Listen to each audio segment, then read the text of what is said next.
Welcome back to the shop. I have here a 2017 CRF450R motor. We're going to be doing a full motor rebuild on it. Now this is going to be pretty much the same steps from 2017 to 2024. Although I will say in 2017 it was kind of a different year. They gave you the Kickstarter and the electric starter option, and that's what this one has. But it's going to be the same thing from 2017 to 2024.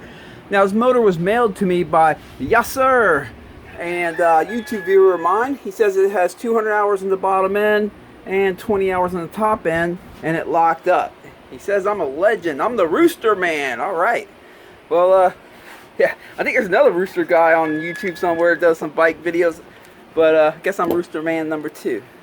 All right, so the motor's locked up. We pull this cover off right here, and I verified that it's definitely locked up. I can't spin the motor at all.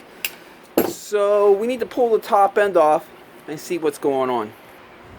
So I will say, for those of you that do not know, you pull this little cover off right here on the right side of the motor, and that gives you access to the main crank bolt here. You can stick an Allen on it and see if your motor's locked up or not, which this one is. I can turn it backwards just a little bit, I think. Yeah, about that far. That's it. But she's pretty locked up. All right. Well, let me turn the motor around and we'll start digging into her. Go ahead and get the valve cover off here. Now, he also mentioned the electric starter is not working. He's been having to kick start it. It says he just hears a click when he hits the button. Now, if you watch a lot of my videos, I've done several of these newer CRF450s with their electric start issues. So once we get the motor back together, I have the starter on the motor, so I'll be able to test it. I'm going to put some power to the starter and see what's going on. Is it the starter motor? Is it the starter reduction gear? Or is it the starter clutch? We're going to get all that figured out. When we send it back, it's going to be 100% for them. Set this back here, alright. Okay, before I pull any of this off, I need to get the timing chain tensioner out of there. Oh, it's missing a little cover here. We'll replace that when we're putting it back together. When it's missing the little cap right here, they like to spit oil out. He might have removed it. He might have it at home. I'll ask him about that. But let's go ahead and remove the tensioner.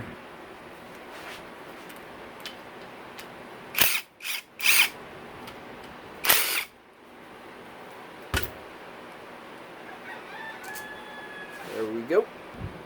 What I'm looking to do right now is just get the cam tower off, get the cylinder head off. We need to check the bottom end and see what damage was done. What parts do we need to order?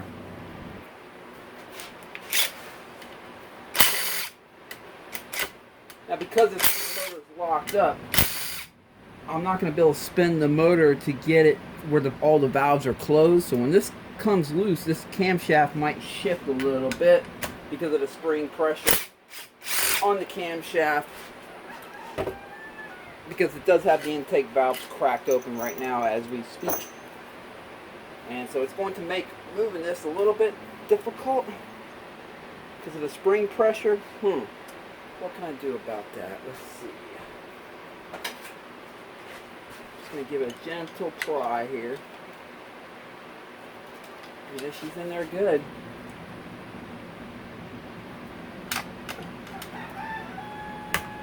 That side, just got to be easy with it. So there's no way I can spin the motor. Plus, I don't want to spin the motor any more than I wouldn't want to force it. I don't want to do any more damage than what's already been done. I'm hoping these cases are still in good shape.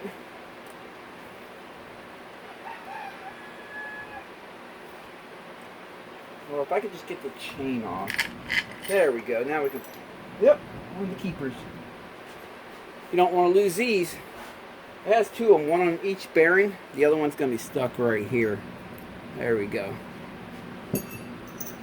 Don't worry about all that when it's time to put it back together. Alright, let's move the camshaft. I'm just going to inspect it for any kind of wear or anything. Make sure, yeah, everything's looking good. The bearings are in good shape. Auto decompression. Alright, the finger followers don't show any wear. Oh, the valve shim dropped. Let me grab that. Boy, Beavis is out there going nuts this morning. Put that back in place. Obviously, we'll be checking the valve clearance when we go to put it back together. Okay, we need to pull the cylinder head off. So we have these 4 cylinder head bolts. There's 2 right in here and 2 right here, plus an 8mm down up in that hole. So let's go ahead and pull the 8mm out first.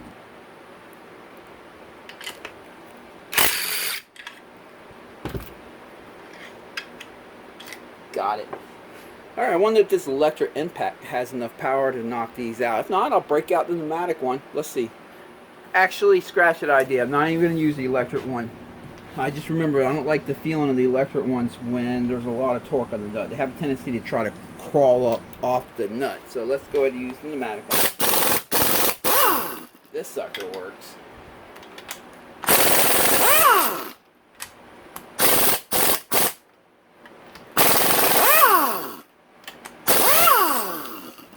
Yes. Yes, sir. I mean, yes, sir. His name's pretty cool. Oh, this is weird. It's missing the washer right here for this cylinder head bolt. Yeah, we're gonna have to get one of them. It's got this one right here, but it's missing that one. How about this one? Yeah, we got that one there. And the last one's in there. Let me get a magnet to grab it. There we go. So we'll need one washer for the cylinder head bolt. Not the end of the world. Damn, we got 3 roosters going at it. It's like a rooster daycare. Alright, time to pull the cylinder head off. The cylinder's going to want to come with it. I'm going to try to keep the cylinder on the motor for the time being until we get the cylinder head off.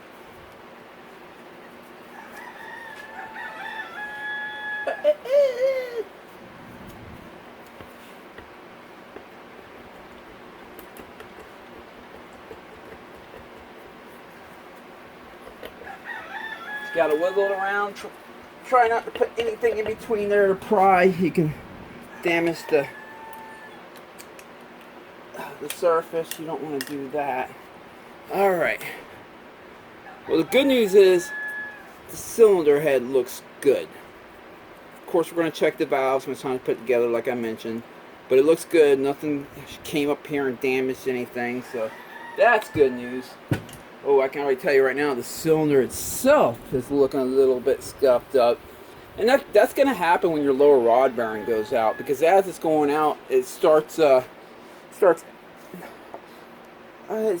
getting friction, and when the friction starts building, as the crank is spinning like this, it starts pushing the piston side to side up against the side walls of the cylinder, and it just kind of scars up the side of the cylinder walls.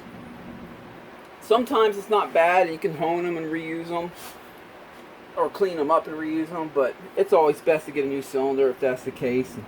I'll run it by him, see what he wants to do. I mean, obviously we first need to pull it off and get a better look at it. Oh, let me remove this. Can't forget to remove that. There we go.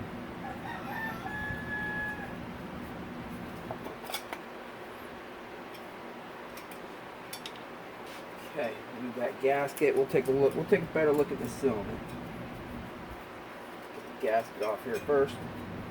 All right, let's see what we got on this cylinder. So you can see, yeah, it's got some pretty serious scuffing here. I'm going to totally suggest, yeah, I have some pitted areas right here. I don't know if you can see it on the camera or not.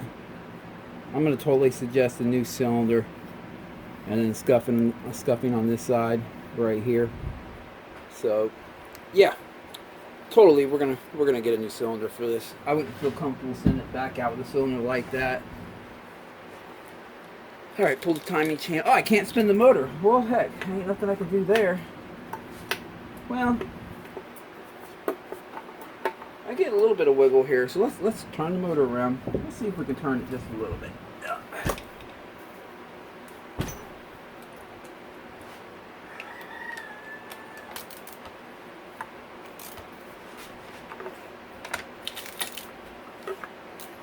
It stops right there.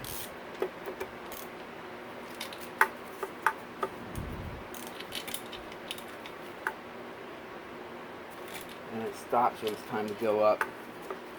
Dang. I was hoping to be able to see what's going on down there. Let's try again.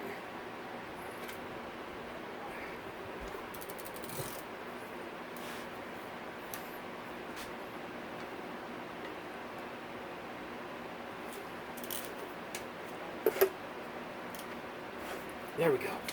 Start to spin. Just want to make sure this timing chain doesn't get kinked up on us.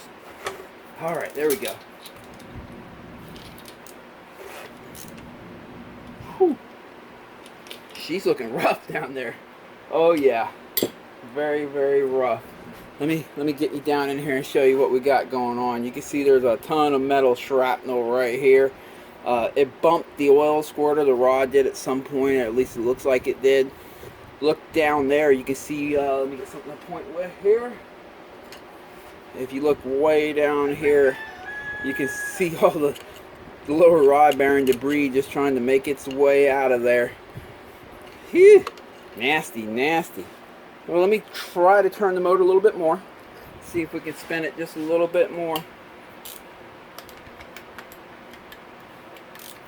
Make sure the timing chain is not getting kinked up here.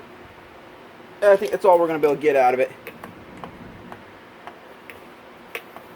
Yeah.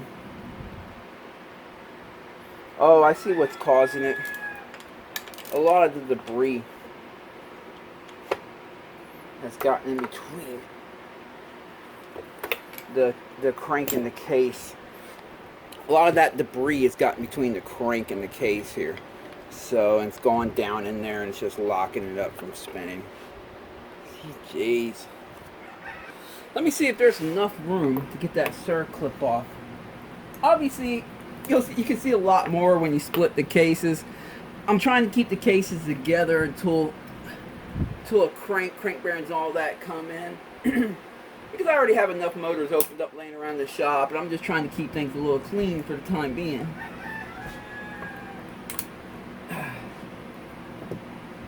But if I can get this wrist pin out of there, we'll be able to get a better view down in there. I just want to make sure the case itself didn't get damaged.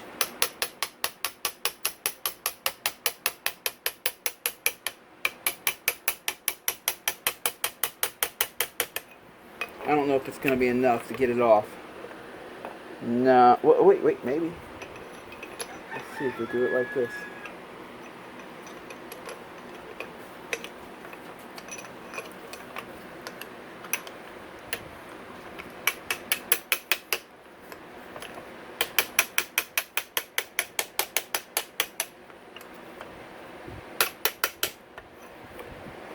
Nope, we're not going to be able to get that off. Well, shucks.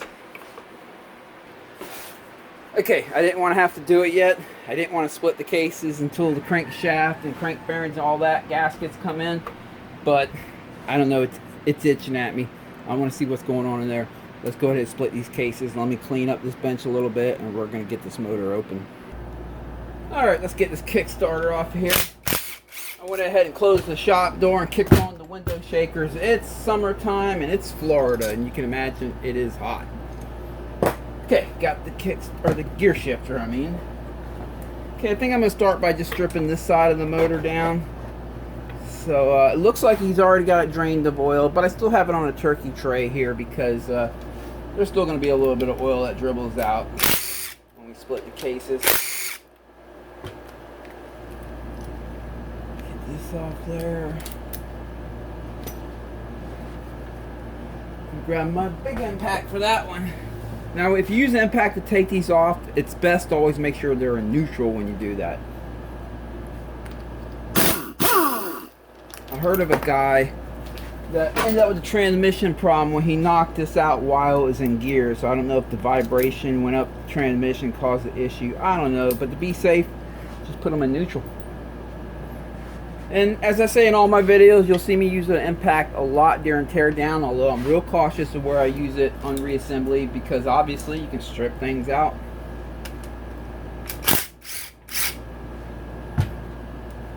Take this out for now so we get the stator cover off. I'm just going to leave that attached to the wire there. Just set that right there. That's one of the case bolts. I know I'm going to have to open up this this oil filter and get all the debris out of there, but right now we're just doing a quick tear down, see what parts we need to get over and what kind of damage was done.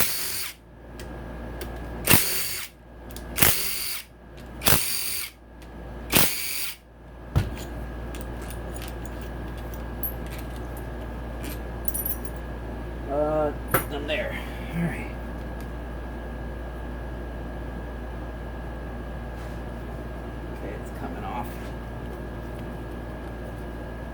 There we go. They used to give these little tabs right here. That allows you to bump them off or whatever. Although be careful, you can break them off. I've done it before, it's not cool. Just gentle love taps, that's all they need. Got one right here too. You can also stick a pry bar underneath them and oh, whoa. Look at all that precious gold.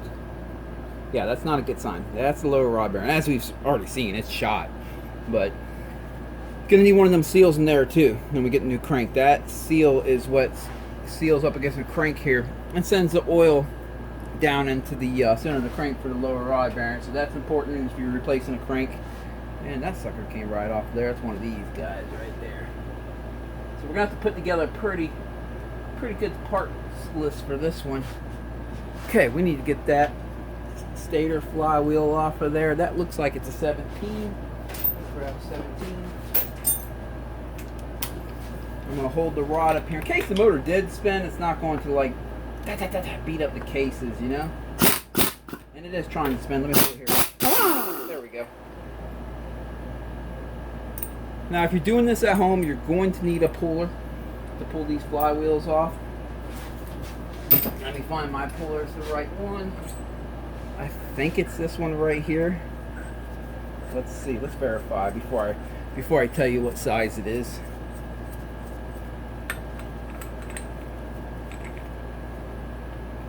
Yep, that's the correct one. So it is a 28 by 1, basically metric right-handed thread. You can pick these up on. It's a Motion Pro brand. You can pick them up at Rocky Mountain, eBay, Amazon. All your parts places have them. I'm looking for something here. Oh, there it is.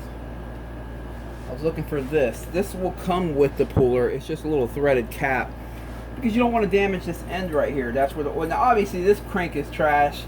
It's just going to be put in the recycle bin, but you know, it's good practice to use that part right there, that tool, so you don't damage the end of it, especially if you're going to be reusing the crank. I believe that's a 19 millimeter. Let me grab that. All right, let's whack it off. Hold the crank in. There it is. And again, your impact's your friend when you're tearing these motors down. It sure does speed things up. I mean, you can do it without a impact, but the motor's going to try to spin as you turn a lot of this hardware.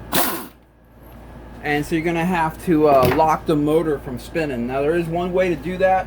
On the other side of the motor, you can wedge a piece of aluminum between the main crank gear and the gear on the clutch. That's a good way to lock the motor to keep it from spinning if you don't have an impact. But if you have an impact, it surely speeds things up. Okay. There's a little keyway on the crank there. I'm going to leave it on the crank for now. I'll worry about it later. It's holding it on there pretty good, so it's not going to go anywhere. We're not going to lose it. But we need to get the timing chain off of there. It has this little bracket here that holds it on. There we go. Set that aside.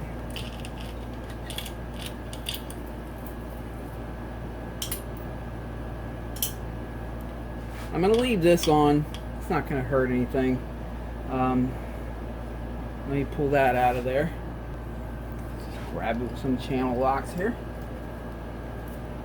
Oh yeah, and there's a little rubber seal in there too, little rubber O-ring.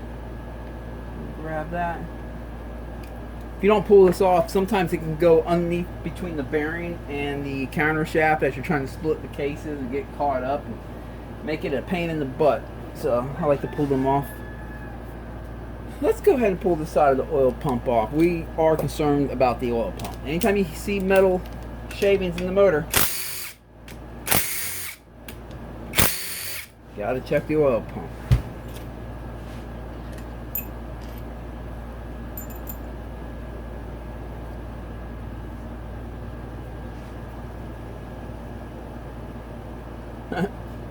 Oh, there we go, there we go.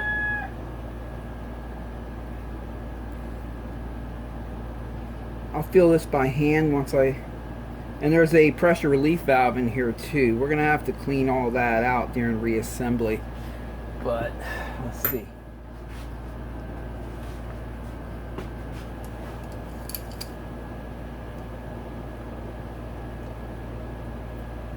Okay, we're not going to be able to pull that out yet, so I think that's going to have to wait till we split the cases. Take this off right here, because that belongs to that. Alright. Alright, let me at least pull this out. There we go. Let me observe them, see if there's a dot on one side or the other, indicating which side faces which direction. I don't see any. So these appear to be the type that you can just put them in either way. Let me get it up close here and show you. Yeah, I don't see any dots or markings. So yeah, it appears that we can put these in either way. We're going to be getting a new one of these, by the way. It has a little bit of yeah, it's just a little bit gritty feeling. Let's see what it looks like in here. Oh yeah, we're getting a new one. Look at all that damage right there on the ends. Look at that. And you can see it up in there too. It's just the little pieces of the little rod bearing gets up in there. I'm also going to suggest we get a new one of these covers too, because of the little bit of wear that's in there. If we can retain this case, I'm hoping we can. Let's see. I mean, a tiny little bit of wear in the case will probably be okay as long as everything else is good. That gasket's being a pain. It is stuck like Chuck. There we go. Got that off. Yeah, actually the case in there doesn't look too bad at all. I see like a small little scratch. Let me blow it out real quick, get a better look. Alright, hold your ears.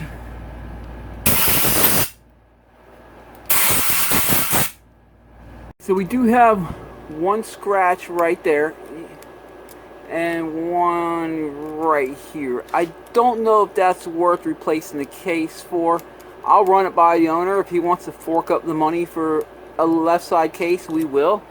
But if not, I understand. As long as we replace everything else, it should produce more than enough oil pressure. But I'll run it by him, see what he wants to do. It's not too bad. It's not perfect, but it's not too bad. That's why I don't know why. I mean, I'm sure they have some reasons, but I kind of wish they would run the oil through the filter before it goes through the oil pump. Like, make a sucker pump. So it sucks oil to go into the oil filter, through the filter, and then into the pump. The screen looks good, but they see how thick that screen is? This screen is supposed to protect the oil pump, but them little particles are going to get in there, do that, and it's going to chew away at the oil pump. It's just, it is what it is. Let's continue on here. See what we got. All right, look it over. Let me check this. Where's my impact? There it is. Little one-way valve here. It's like a little reed valve. Boy, they had that thread locked in there well, for good reason.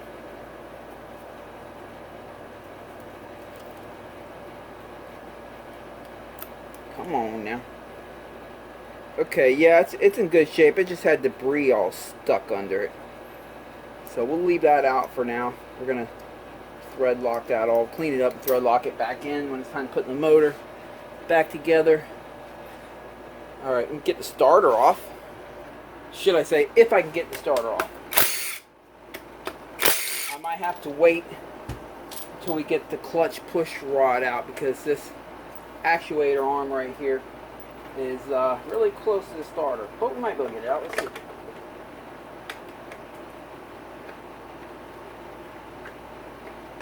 No, I'll just wait. It's being stubborn. I'm gonna leave that on there until we get the clutch actuator arm out, and then I'll be able to pull this out and pull the starter right on off of there. Okay, I guess while I'm on this side of the motor, I'll go ahead and just remove the case bolts, and then we'll go to the other side and continue stripping her down.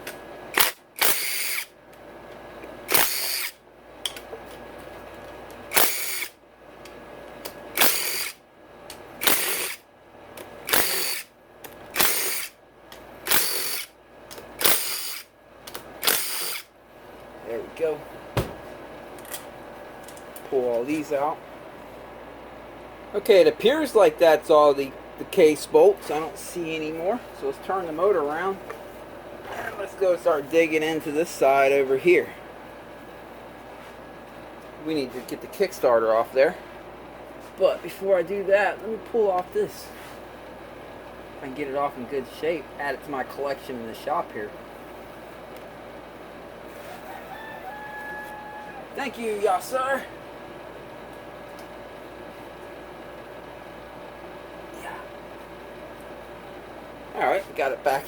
Got it back there, added to the collection. If it stays, if not, I'll come up with something. Okay, let's go get this off.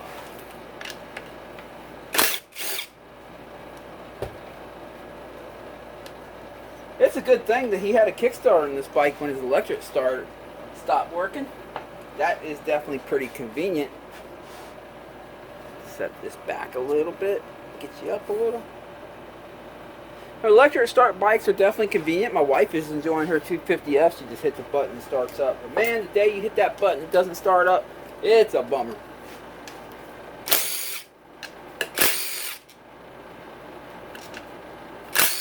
Now let me get all these out, and I'll be right back. Okay, I think that's all of them. Easy does it. Woo! It's loaded up in here too. Holy cow. We have a lot of cleaning to do. Yes, we do.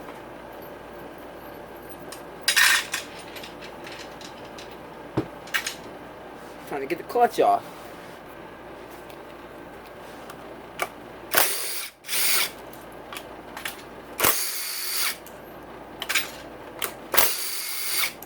Remove all these clutch springs.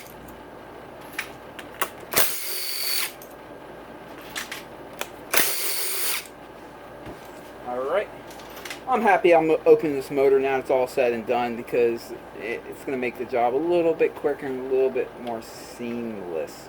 So I'm going to pull the whole clutch out as a set, because I want to keep these in their correct arrangement, so when it's time to install it back in. But they have these right in here. You have to make sure you get these too. Wave spring, whatever you call it. And there's another little thing back there. Yeah, it's being stubborn as a mule. Let's see how that feels. Okay. I can get it to move, but it doesn't want to come out. Let me see what I can do. Let's try a magnet. Well, let me get the first one out, since that one seems to be complying. And if we got to leave them in there, we will. These are sticky little turds. Alright, let me set this on the clutch stacked the way it goes. There we go. There we go. You little stubborn.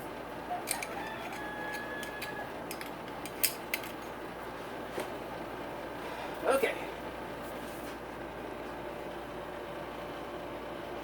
Just going to take a zip tie, put it through all these. Just going to make sure they stay in order. Alright, now we can look at them a little bit and see. They look pretty good. I don't see, if I've seen a bunch of that bearing material in between the plates, I'd say let's get some new plates, but I don't see any really. And what I do see just wipes off with my finger, so that's good.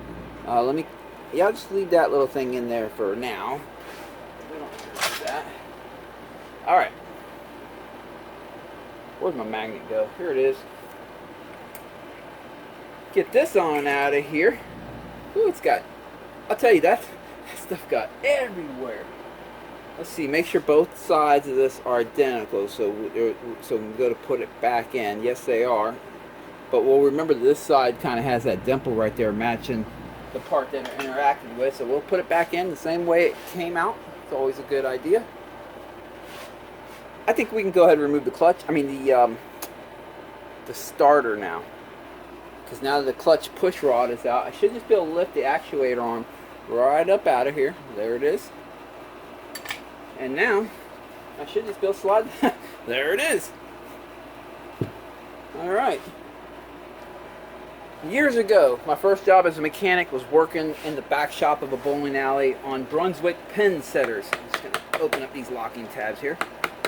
That was my first job. I was young. I think I started at 17. And these machines were made in the 50s. Really cool job. Dangerous. You're running across the top of these things while belts are spinning, electric motors, and parts are going in everywhere. Dangerous job, but fun. I had a blast. Anyway, the head mechanic there, the one that hired me, was named Joe Phillips. And he taught me something back then. He said, if something's giving you a hard time, you're probably doing it wrong. And I found that to be true. Well, let's just see what size this is. I don't have to try every one. That's going to be a 27 millimeter. Yeah, Joe Phillips. He served like 4 years in Vietnam, I think. He had several bullet hole wounds on him, scars. Dude was, he was nuts. Very cool guy. I think he passed away some years back. But very, very cool guy. I'm pulling off the clutch and the clutch bearing here, keeping that in.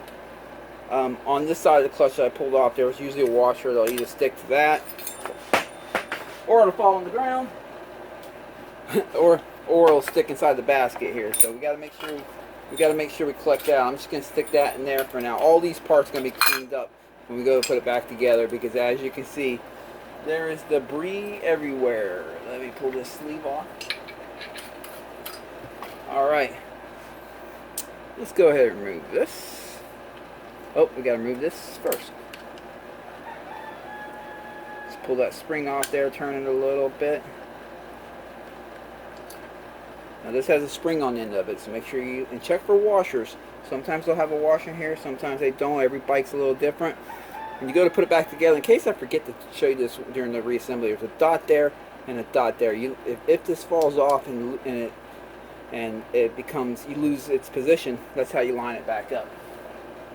Just line them dots back up and you're good. Just in case I forget to mention that during the reassembly. Alright, we got a mess of gears here.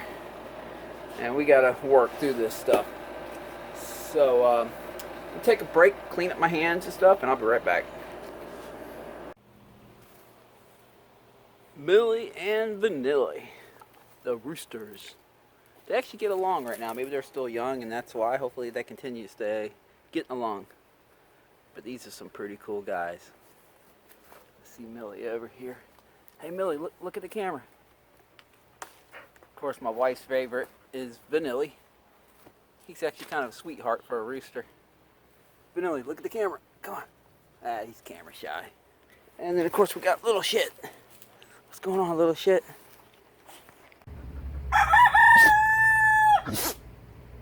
Okay, I think I found what caused his failure. I found this gear sitting right here, and this is a gear that rides with the clutch gear, and it spins the oil pump, right? It's free spin, it's not spinning the shaft. And let me grab my magnet here. Look what I found in the oil down below. I found the clip for it.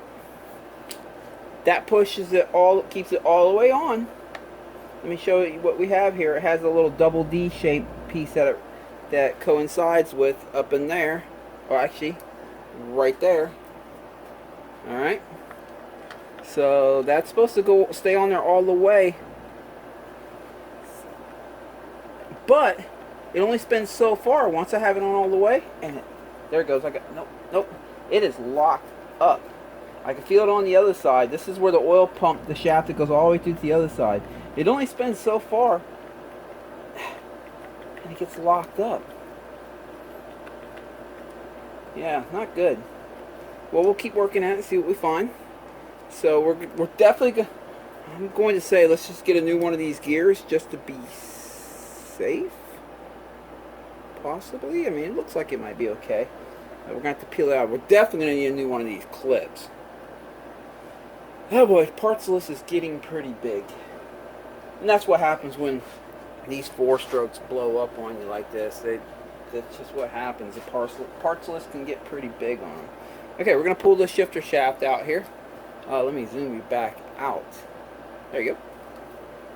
Now always be careful. Look for washers. There is a washer right here. and there's one right here. I'm going to take this one right there, because these little boogers are easy to lose. Just put a zip tie around it. There we go. Alright, let's go ahead and remove that little... Well, actually, I don't think I'll have to remove this, because I don't believe I'm removing the shifting mechanism stuff here. I'll be able to clean that out and blow it out with it together, I believe. So for now, I'm going to leave this on here. If I feel different later, I'll worry about that then. Alright. The starter idler gear and the starter reduction gear. Let me find somewhere to set all this stuff in order here. Obviously, I'm going to have to bag and tag all this stuff. This is the starter reduction gear. This little bugger causes problems a lot of times in these CRFs. What it's designed to do is to break away if the starter is having a hard time spinning the motor, as if your motor got locked up and it couldn't turn the motor over. This will break away to keep from breaking the cases, so the torque of the starter doesn't snap the cases because it can't spin the motor over. Problem is, these break. They just go bad for no reason, even on a totally healthy motor. And then you hit the starter button, and all you get is a click, click. You don't even hear the starter spin because the ECU is paying attention to the stator. If it doesn't see that stator spin, the minute you press that button, it pulls out on the starter. So then people are like, well, what's going on? All I hear is a click. Now this is your starter clutch, one-way clutch. I can see it spins this way, but not that way. Alright. Now, just because the starter clutch spins one way and not the other way when you're bench testing, it doesn't mean it's good. It could break away when it's under torque, when it's actually torque is being applied to it, some heavy force. Let me check the starter. And of course, the starter clutch will do the same thing. If it breaks away like the starter reduction gear, you'll get the same click, click, click, click when you press the starter button. Because all it knows is the ECU doesn't see the motor spinning. That's all it knows. I got a battery here. I'm just going to tap it on this starter. Let's just see if it works. Starter's dead. So that's been his problem all along. He has a dead starter. Totally a dead starter. We'll test it one more time later when I go to put the motor back together. But that's his issue. I'm just going to tell him to order another starter. Actually, let me test it one more time right now, because I'm going to have him order another starter, because that's his issue. Before I do that, let me do a quick little archy arc. Make sure we got power. Yes, we do. Okay. Ground it out here. Touch it here. That starter is dead as a doornail. That's his issue. That's why when he hits the start button, it just does the clickety click. It's got a bad starter motor. So that's nice. It is what it is. Alright, let's continue on. I can leave that gear. Oh, let me get you back up here. I can leave this gear right here. It ain't gonna bother us any. But we do have to get this stuff off, so let's work on that. This appears to be a 17 millimeter. I'm not quite sure if it's reverse thread. I don't believe it is. I haven't done one of these in a while, and after a while you kind of start getting them all mixed up. Yep, it's not reverse thread, so we are good there. I'm going to leave that gear on there because we still have to take the bolt off the counterbalancer. Before I do that, let me just look for the markings. There's a dot here and a dot there. Okay, them are the dots that we're going to use to line up the counterbalancer when it's time to put it back together.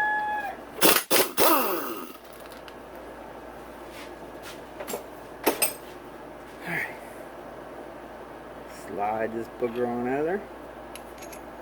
So there's the dot that I was telling you about. And there's another little dot here too.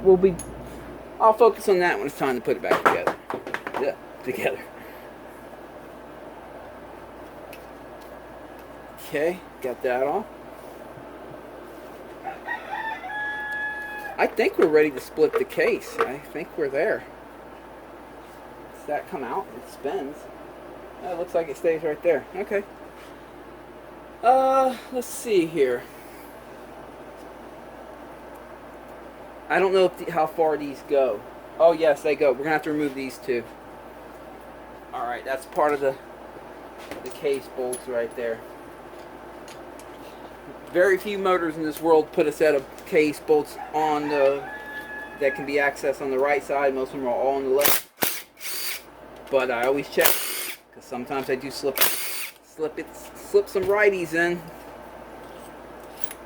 So we got these out of there. They're out of there.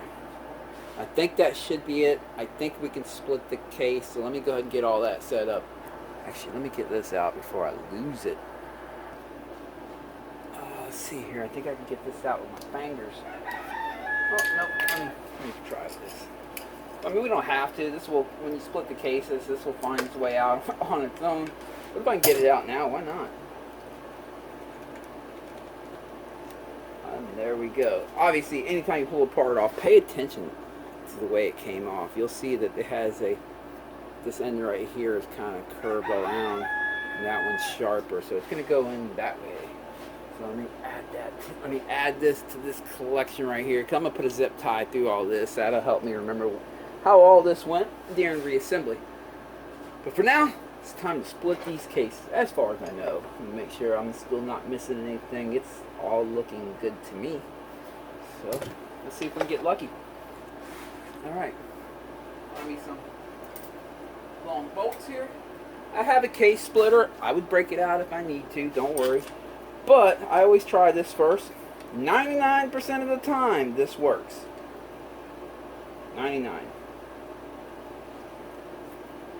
There's that 1% that you do have to break out the case splitter. So you definitely want to have some case splitters on hand if you do this quite often. But these Honda motors, really what holds them together, it's not so much the crank and crank bearings like on your two-strokes. It's that gasket in the middle of the cases. That thing, it like gets glued on there. So let me grab a hammer. We're going to see if we can tap it loose. As soon as we break that gasket, it just easily splits apart. Let's see what we can do. Ah, there it is. Already splitting. Voila!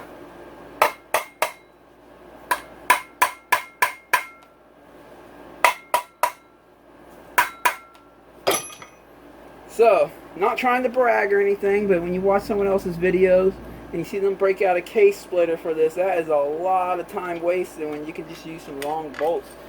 You're not going to damage the threads, just bottom it all the way out. And you only can hit this so hard without it bending. See how this one's already starting to bend? So you're not going to damage it. I've split over 100 motors this way. And I mean, over 1,000 motors this way. And I'm not kidding. I'm not making that up. I have split over 1,000 motors this way. And I've never damaged a motor doing it. So, now obviously make sure you're good with your hammer. Don't be missing and hitting the cases, because then you might damage something. Okay. Push this in gently. Booyah. What I like to do is, as I'm splitting it, I roll it like this. Okay. So we have another oil pump in the center of the motor here. Do that. Standing erect. And that's what was locking up that center shaft.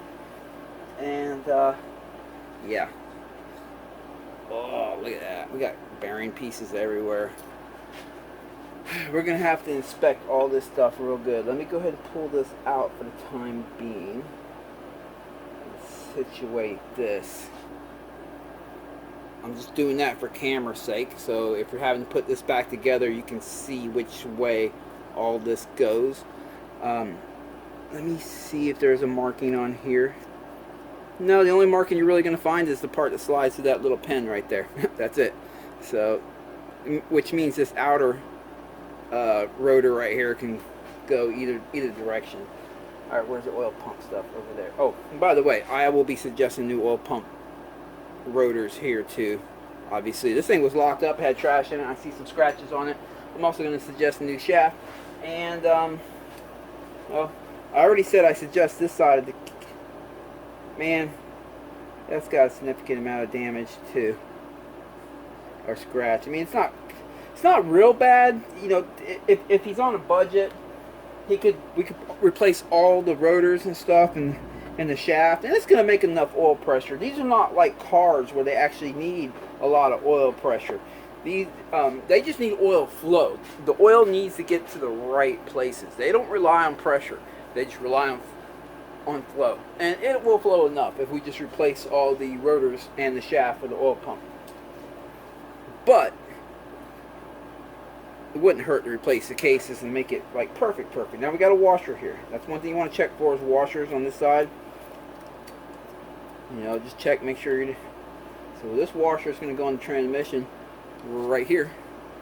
Okay, let me double check this one more time. And look look at all of that. We got it right here. Yeah, this motor got trashed.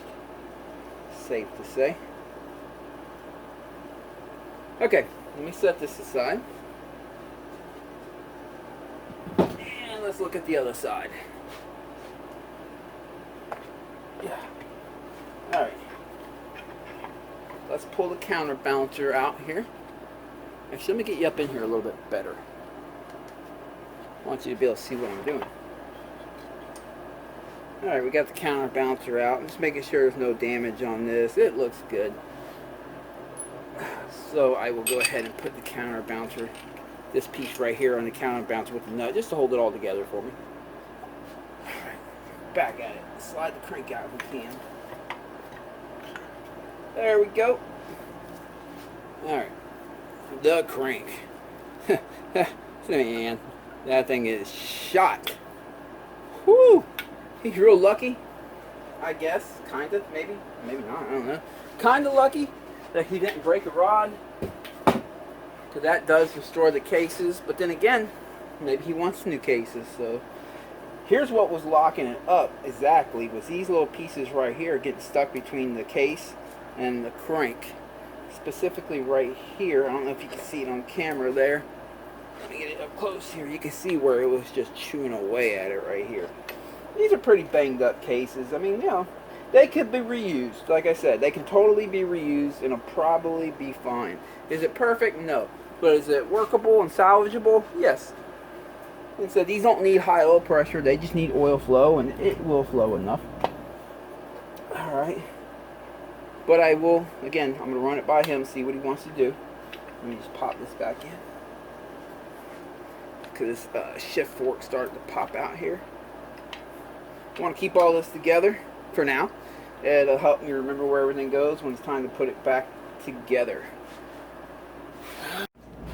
Well, before I call this thing a wrap, at least for this part one of this video, until we get parts ordered up, what caused this? So I'm just checking the oil filter here, make sure he had it in the correct way. Yes, he did.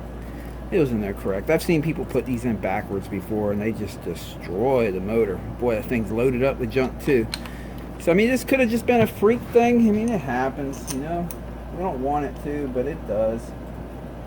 Put that in there lightly, hold it, everything in place. I don't lose anything. There we go.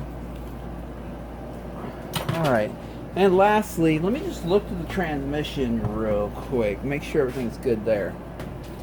And I will say, this is one reason why I'm going to say, be easy on your mechanics sometimes. I have done top ends for people and the rod bearing tests fine. There's an up and down play, everything's good. And then they get just a few hours out of the bike and the lower rod bearing goes out the crank for no reason. It happens sometimes. And of course, they called me up. I've had people mad at me for that, thinking I did something wrong. You said the crank looked good. Yes, it looks good. But you never know. I mean, things happen. And I mean, that's why these bikes, traditionally they came with no warranty from the factory. I know as of late Yamaha gives a 1 month warranty on just the motor, and I know on KTM's they have some type of warranty program, but for the most part, traditionally you bought one of these bikes, there was no warranties. They're race bikes, right? You know, they're tuned to the max and we beat the crap out of them. All I'm doing is just checking the shift dogs here and see if there's any wear. You typically don't find wear on any of these teeth. These usually, yes, they can break off, that does happen, but they don't wear typically. Typically the wear is on the shift dogs here, cogs and dogs. I'm just looking through it. Obviously, he didn't mention anything about transmission being bad, but if I can spot something ahead of time, then that will help. Like I was going to say, obviously I'll be pulling the transmission out to clean it up and I'll get a better view of it. But as of yet, I don't see anything bad. So as of yet, I'm going to say it's good. So I'm going to set all this aside here. Alright, so I'm going to get a hold of y'all, sir. Show him what we have here. See what he wants to do. If he wants to replace the cases or not. Or just clean these cases up and reuse them. That's up to him. Obviously, it's more parts, more money. And I think these will be fine. But it all depends on what he wants to invest in it. So let me give him a call, see what he wants to do. We're going to get all the parts ordered up and stay tuned for part 2 of this build. This weekend, I'm going to be riding Spider MX on Saturday. That's if the weather permits. I'll be taking out my YZ250 two-stroke right here. I've been having so much fun on that bike, especially since I dialed the suspension in really good. It's just a blast now. Also stay tuned for part 3 of the suspension and chassis setup video. And this week I will be putting together a video. One of my viewers suggested a video on how to clean your fork seals, meaning good fork seals. They're just starting to seep a little bit because some trash got underneath them, but they haven't really lost much oil yet. You want to clean them up and kind of retain it so you don't have to go rebuilding the forks right away. So I'm going to put together a short video on that sometime this week. As soon as I have some time, stay tuned for that. Hope all you guys have a wonderful evening. Thank you for watching this video. I appreciate every single one of you guys. Catch you in the next video.